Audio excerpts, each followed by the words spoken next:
மகுடபதி குறுநாவல் எழுதியவர் அமரர் திரு கல்கி அவர்கள்.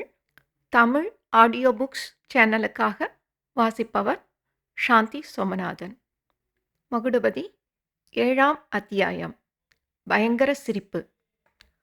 மோட்டார் வண்டியில் இருந்தோர் கள்ளிப்பட்டி கார்கோட கவுண்டரும் சிங்கமேடு தங்கசாமி கவுண்டரும் தான். பெரியண்ணன் அவர்களை கண்டதும் பயப்பிராந்தி அடைந்தான். தனக்கு ஏதோ தீங்கு வந்துவிடப் போகிறதோ என்பதற்காக அல்ல, செந்திருவை எண்ணித்தான் அவன் பயந்தான். அவளை இங்கே பார்த்தால் இவர்கள் என்ன செய்கிறார்களோ என்னமோ. போதாதற்கு மகுடபதி இந்த சமயம் பார்த்து வந்து சேர்ந்தானே, இவர்கள் வேறு விதமாக சந்தேகிக்கலாம் அல்லவா? அறியாத பெண்ணின் பேச்சை கேட்டு புறப்பட்டு வந்தது பிசகாய் போயிற்றே. குழந்தைதான் சொல்லிற்று என்றால் 60 வயதான எனக்கு கூடவா புத்தியில்லாமல் போக வேண்டும்? கவுண்டர் சென்னப்பட்டணத்துக்கு அல்லவா போவதாக சொன்னார். வருவதற்கு 1 வாரம் பிடிக்கும் என்றாரே. இங்கே எப்படி இருக்கிறார்? இம்மாதிரி எண்ணங்கள் ஒன்றோடொன்று மோதிக்கொண்டு அவன் உள்ளத்திலும் எழுந்தன. கையில் லாந்தரை பிடித்தபடி அசையாமலும் பேசாமலும் அவர்களை பார்த்தபடியே நின்றான். பெரியண்ணனை பார்த்ததில் 2 கவுண்டர்களுக்கும் கூட ரொம்ப ஆச்சரியமாயிருந்தது என்பது அவர்களுடைய முகபாவத்திலிருந்து நன்றாய் தெரிந்தது. சற்று நேரம் அவர்களும் அவனுடைய முகத்தை உற்று பார்த்து கொண்டிருந்தார்கள். தங்கசாமி கவுண்டர், யார், பெரியண்ணனா? இதென்ன தமாஷ், நீ எங்கே வந்து சேர்ந்தாய் என்று கேட்டுக்கொண்டே காரிலிருந்து இறங்கினார். அருகில் சென்று அவன் முகத்தை பார்த்ததும், என்னப்பா இது, ஏன் இப்படி பேயடித்தவன் மாதிரி விழித்துக்கொண்டு நிற்கிறாய் என்றார். இதற்கும் பெரியண்ணன் பேசாமல் நின்றான்.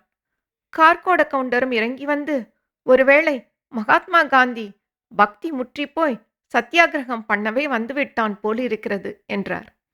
ஏனப்பா அப்படியா? நீ சத்தியாகிரகம் பண்ண போறியா அல்லது உன்னைத்தான் கிரகம் பிடிச்சிருக்கா? இப்படி சொன்ன தங்கசாமி கவுண்டர் திடீரென்று ஏதோ நினைவு வந்தவர் போல், கவுண்டர், வீட்டிலே எல்லாரும் சுகம்தானே? உடம்பு காயலா ஒன்று இல்லையே என்று கலங்கிய குரலில் கேட்டார். எல்லாரும் சுகந்தானுங்க என்ற மெலிந்த குரலில் பெரியண்ணன் சொன்னான். அப்படியென்றால் நீ எங்கே வந்தே? பதில் இல்லாமற் போகவும் 2 கவுண்டர்களும் உள்ளே நுழைந்தார்கள். மேல் மச்சில் வெளிச்சம் தெரிந்தது. ஆள் நடமாடும் சத்தமும் கதவு சாத்தும் சத்தமும் கேட்டது. கவுண்டர்களின் ஆச்சரியம் அதிகமாயிற்று. பெரியண்ணா, மச்சு மேலே யார்? பதில் இல்லை. இதென்ன, உனக்கு பிரம்மகத்தி பிடித்து விட்டதா? மேலே யார், சொல்கிறாயா இல்லையா? பெரியண்ணன் தடுமாறிக்கொண்டு குழந்தை என்றான். எந்த குழந்தை என்று தங்கசாமி கவுண்டர் வியப்புடன் கேட்டார். எனக்கு எல்லாம் தெரிந்து போய்விட்டது என்றார் கார்கோட கவுண்டர். தங்கசாமி கவுண்டரின் காதோடு ஏதோ சொன்னார். தங்கசாமி கவுண்டரின் கண்ணில் தீப்பொறி பறந்தது. என்ன, இருக்கவே இருக்காது என்றார். பெரியண்ணா, எந்த குழந்தை? பட்டணத்து குழந்தையா? ஆமானுங்க. அவ்வளவுதான். அதற்கு மேல் தங்கசாமி கவுண்டர் அங்கே நிற்கவில்லை. தடதடவென்று மச்சுப்படிகளின் மேலே ஏறினார். கார்கோட கவுண்டரும் பின்தொடர்ந்து ஏறினார். பெரியண்ணன் லாந்தரை கீழே வைத்து கதவை தாளிட்டுவிட்டு தள்ளாடிக்கொண்டே ஏறினான். அவன் மனது ஒரே குழம்பலாய் குழம்பிற்று. செந்திருவை அங்கே அழைத்து வந்ததற்கு ஏதாவது பொய்க்காரணம் கண்டுபிடிக்க அவன் விரும்பினான். ஆனால் யோசனை ஒன்றுமே ஓடவில்லை. அவன் தலை சுழன்றது. ஒருவர் பின் ஒருவராக 2 கவுண்டர்களும் வருவதை பார்த்ததும் செந்திரு கதி கலங்கியவளாய் சமுக்காலத்திலிருந்து எழுந்து நின்றாள். சித்தப்பாவை அவள் ஒருவாறு எதிர்பார்த்தாள். அவருக்கு என்ன சமாதானம் சொல்லி எப்படி தப்புவது என்று யோசித்துக் கொண்டிருந்தாள். கார்கோட கவுண்டரும் சேர்ந்தாற்போல் வருவதைக் கண்டதும் எல்லா யோசனையும் போய்விட்டது. பக்கத்து அறையில் மகுடபதி இருக்கிறான் என்பதை நினைத்ததும் அவளுடைய வயிற்றையும் நெஞ்சியும் என்னவோ செய்தது. மயிலாப்பூரில் அவளுடைய வீட்டுக்கூடத்தில் பழனியாண்டவர் படம் ஒன்று மாட்டியிருக்கும். தினம் அப்படத்திற்கு அலங்காரம் செய்து தீபாரதனை காட்டுவதுண்டு. குழந்தை செந்திரு அப்படத்தின் முன்னால் நமஸ்காரம் செய்து, சுவாமி பழனியாண்டவனே, பரீட்சையில் எனக்கு நல்ல மார்க் வர வேண்டும், முதலாவதாக நான் தேர வேண்டும் என்று வேண்டிக் கொள்வாள். இப்பொழுது திடீரென்று அந்த படத்தின் ஞாபகம் வந்தது. சுவாமி ஆண்டவனே, இந்த ஆபத்திலிருந்து நீதான் என்னை காப்பாற்ற வேண்டும் என்று மனதிற்குள் வேண்டிக் கொண்டாள். தங்கசாமி கவுண்டர் அவளை வியப்புடனும் ஆங்காரத்துடனும் உற்று பார்த்தபடி அருகில் வந்தார். செந்திரு, நீயா இந்த காரியம் செய்தாய்? என்ன நெஞ்சு அழுத்தம் உனக்கு, பாவி! கவுண்டரின் உதடுகளும் மீசையும் படபடிப்பினால் துடித்தன. பாவி, உன் அப்பாவின் பெயரை இப்படியா நீ கெடுக்க வேண்டும்? மருதாச்சல கவுண்டரின் மகளா நீ? ஆஹா, அண்ணன் மட்டும் இப்போது உயிரோடு இருந்தால். தகப்பனாரின் பெயரை கேட்டதும் செந்திருவுக்கு திடீரென்று மனோதைரியம் உண்டாயிற்று. அவள் ஒரு புது மனுஷியானாள். தன்னுடைய தகப்பனாரே ஆவி ரூபத்தில் வந்து தனக்கு பின்னால் நிற்பதாக அவளுக்கு தோன்றிற்று. தனக்கு அபாயம் நேராமல் அவர் காப்பாற்றுவார் என்ற நம்பிக்கை உண்டாயிற்று. திடீரென்று ஆவேசம் வந்தவள் போல் அவள், அப்பா பேச்சை ஏன் எடுக்கிறீர்கள் சித்தப்பா? அப்பா உயிரோடு இருந்தால் என் கதி இப்படியாய் இருக்குமா? தலை நிறைச்ச கிழவருக்கு என்னை கல்யாணம் கட்டி கொடுக்க யோசித்திருப்பாரா என்றாள். தங்கசாமி கவுண்டருக்கு அப்போது வந்த கோபத்தில் அவருடைய உடம்பெல்லாம் நடுங்கிற்று. திரும்பி அவர் கள்ளிப்பட்டு கவுண்டரை பார்த்தார். கள்ளிப்பட்டி கவுண்டரின் முகத்தில் விஷம் நிறைந்த ஒரு புன்னகை காணப்பட்டது. மற்றபடி கோபதாபம் ஒன்றுமில்லை. அவர் சிங்கமேட்டாரை பார்த்து, ஏன் இவ்வளவு பதட்டப்படுகிறீர்கள்? இதை அவளாகச் செய்யவில்லை. யாருடைய துர்போதனையின் பேரிலோ நடந்திருக்கிறது. உட்கார்ந்து சாவகாசமாக விசாரியுங்கள் என்றார். இப்படி சொல்லிவிட்டு அவர் ஹாலின் வீதி பக்கத்து சுவரில் இருந்த ஜன்னலண்டை போய் ஜன்னல் கதவுகளை சாத்தினார். பிறகு மச்சுப்படிகளின் வழியாக கீழே இறங்கி போனார். சிங்கமேட்டு கவுண்டர் மேஜைக்கு பக்கத்தில் இருந்த நாற்காலியில் போய் தொப்பென்று விழுந்தார். அளவில்லாத கோபத்தினால் அவருடைய உடம்பு தளர்ந்து போயிருந்தது.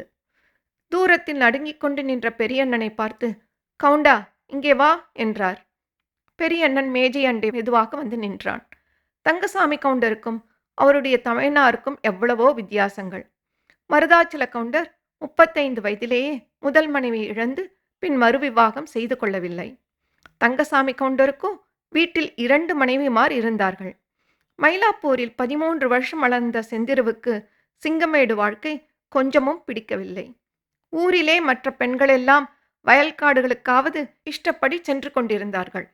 பெரிய கவுண்டர் வீட்டு பெண் ஆனபடியால் செந்திரு வீட்டை விட்டு வெளிக்கிளம்ப முடியவில்லை. அவளுடைய நடை உடை பாவனைகள் வீட்டில் மற்றவர்களுக்கு பிடிக்கவில்லை.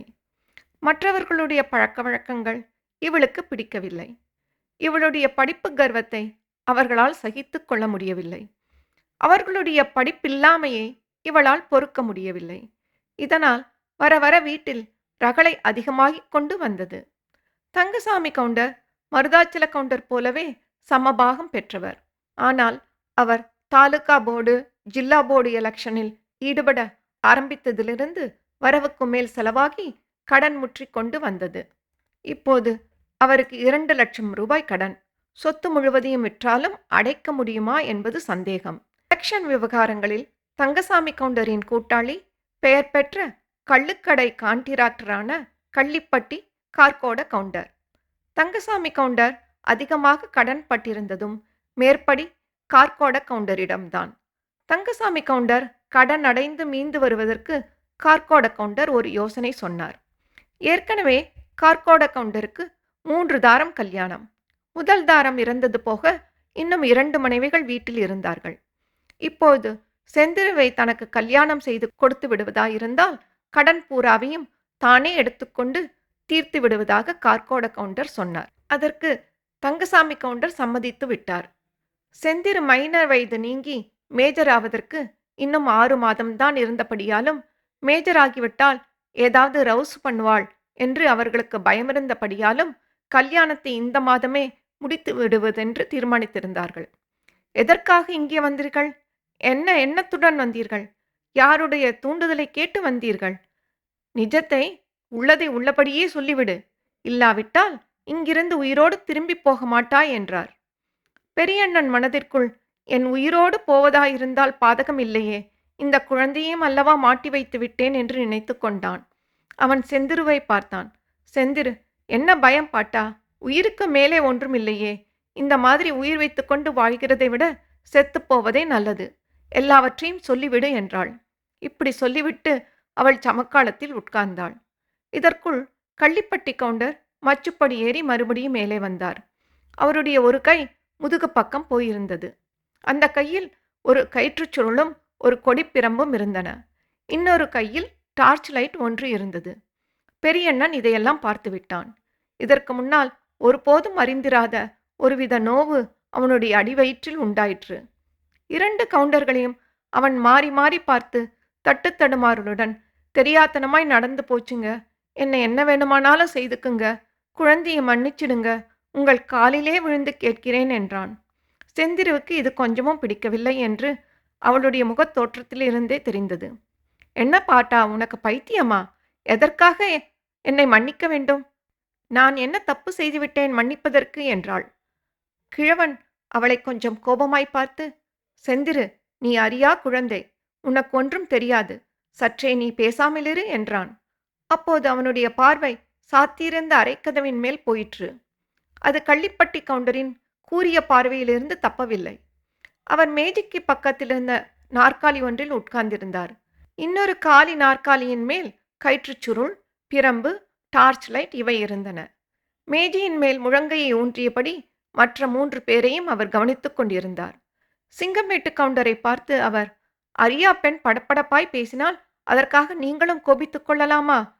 எங்கே கிளம்பி வந்தார்கள், என்னத்திற்காக என்று கேளுங்கள் என்றார். பெரியண்ணன் உடனே, குழந்தைக்கு சிநேகித பெண் இந்த ஊருக்கு வந்திருக்கிறதாம். அவசரமாய் பார்க்க வேணுமென்று கடிதம் வந்ததாம். உடனே கிளம்பித்தான் ஆக வேண்டுமென்று பிடிவாதம் பிடித்தது. நானும் தெரியாத்தனமாய் அழைத்து கொண்டு வந்துவிட்டேன். செய்தது பிசகுதான் என்றான். செந்திரு அப்போது, சித்தப்பா, நான் நிஜத்தை சொல்லிவிடுகிறேன். எனக்கு இந்த வயதில் கல்யாணம் கட்டிக்கொள்ள இஷ்டமில்லை. அதற்காகத்தான் புறப்பட்டு வந்தேன். நீங்கள் என்னை கொன்றாலும் சரிதான். என் மனது மட்டும் மாறாது என்றாள். கள்ளிப்பட்டி கவுண்டர் தங்கசாமி கவுண்டரின் காதோடு ஏதோ சொன்னார். இது நீயாக சொல்கிறாயா? வேறு யாருடைய போதனையின் பேரிலாவது சொல்கிறாயா? யாரும் எனக்கு போதிக்கவில்லை. நானாகத்தான் சொல்கிறேன். இங்கே கிளம்பி வந்தது நீயாகத்தான் வந்தாயா? யாராவது வரச் சொன்னதுண்டா? நானாகத்தான் வந்தேன். கார்கோட கவுண்டர் பொய் என்று சொல்லிக்கொண்டு நாற்காலியிருந்த பிரம்பை எடுத்து மேஜையின் மேல் சிங்கமீட்டு கவுண்டர் பக்கத்தில் வைத்தார். இதை கவனித்த செந்திரு கோபாவேசத்துடன், சித்தப்பா, நான் துர்போதனைக்கு ஆளாகவில்லை. உங்களுக்குத்தான் துர்மந்திரிகள் இருக்கிறார்கள். அதனால்தான் உங்களுக்கு கடன் வந்தது. அதற்காக என்னை விற்கப் பார்க்கிறீர்கள் என்றாள். தங்கசாமி கவுண்டர் மேஜை மீதிருந்த பிரம்பை எடுத்துக்கொண்டு செந்திருவை நோக்கி போனார். பெரியண்ணன் அவருக்கு முன்னால் வந்து தரையில் விழுந்து காலை பிடித்து கொண்டான். கவுண்டர் அவனை உதறி தள்ளிவிட்டு மேலே போய் செந்திருவின் மேல் பிரம்பை வீசினார். அவளுடைய தோளில் சுளீரென்று விழுந்தது. செந்திரு வீல் என்று கத்திக்கொண்டு கீழே விழுந்தாள். இன்னும் பல அடிகளை எதிர்பார்த்து அவள் கண்ணை இறுக மூடிக்கொண்டு பல்லையும் கடித்து கொண்டாள். ஆனால் மேலே அடி விழவில்லை. ஏனெனில் அச்சமயம் கதவு தாழ்பால் திறக்கும் சத்தம் கேட்டது. பாவிகளா, சண்டாளர்களா, அனாதை பெண்ணை அடிக்காதீர்கள், என்னை அடித்து கொன்று விடுங்கள் என்று கத்திக்கொண்டு மகுடுபதி திறந்த அறையிலிருந்து ஓடி வந்தான். கள்ளிப்பட்டி கவுண்டர் கலகலவென்று சிரித்தார். அந்த சிரிப்பின் தொனி பயங்கரமாயிருந்தது. பெரியண்ணன் உடம்பு வெடவெடவென்று ஆடிற்று. இத்துடன் இந்த அத்தியாயம் நிறைவு பெற்றது. மீண்டும் அடுத்த அத்தியாயத்தில் சந்திப்போம். தங்கள் கருத்துக்களை tamilaudiobooks@gmail.com என்ற இணையதள முகவரிக்கு தெரியப்படுத்தவும். நன்றி.